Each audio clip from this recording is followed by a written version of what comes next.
Weather Words is a production of The Reporter, Delaware County's leading news source. Good day to everyone. And even though we had some rain, in fact, early this morning at about 2 o'clock, it poured so hard, I thought there was something wrong in the house. I jumped out of bed and ran out into the living room. And then I looked out the window and says, oh my God. But it only lasted 5 minutes. But that's the first really significant rain that we've had this entire month. However, no one can complain about the temperatures. I mean, we went 68, 70, 69, 69. And the last 2 days, there wasn't much sun. Because if we had gotten the sun, we might have been like Syracuse, which, believe it or not, yesterday hit 80. Yeah, they had a whole brand new high temperature record in history for that date. And the day before, they had gotten to 77, the same thing. We were under clouds, so that didn't happen. But you know what? When you get up in the morning and you step outside, and 2 days ago it was 62, and yesterday it was 64, and that's 20 degrees above where we're supposed to be for our high temperature, you know something's not quite right. A little bit cooler today, and we're going to find the night times for the rest of this entire week are going to hover around freezing or be below freezing. Okay, daytimes will still be okay, except I believe it's tomorrow where it's going to be like in the mid 40s. But then we're back up into the 50s. By the weekend, for one of the days, we'll be back up to about 60.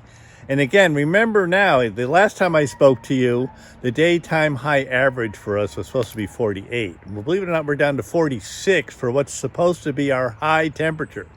I'm sitting here right now talking to you at 57 degrees.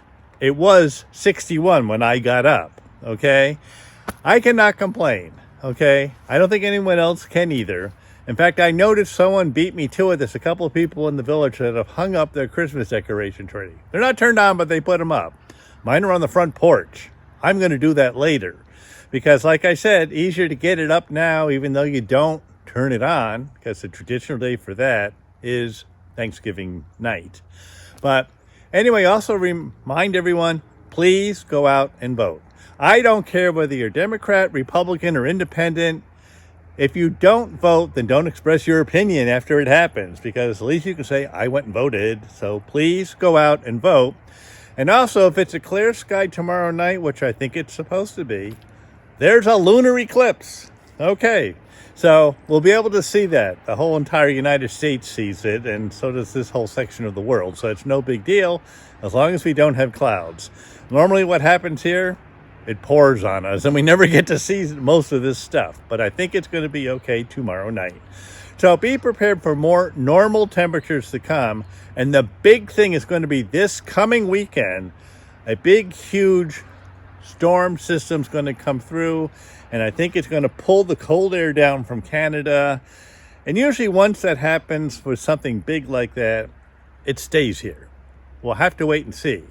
Meanwhile, out in the Sierra Nevadas, where they're getting snow like crazy, and they're clapping their hands because that's their water supply. And the earlier it happens, the better for all of them in California and Oregon and Washington and all the mountain areas. So they're happy. And right now with this, I'm happy. And I like the fact that for the next 3 weeks, you'll be able to see me without a light in my face. But remember, we're still losing 4 minutes of light per day. And that means in 3 weeks, we lost another over an hour. So it's going to be back to what it was. But it happens every year. So, oh well, enjoy what you've got and let's deal with it. I think it's a good time. To subscribe or advertise, call 607-464-4009.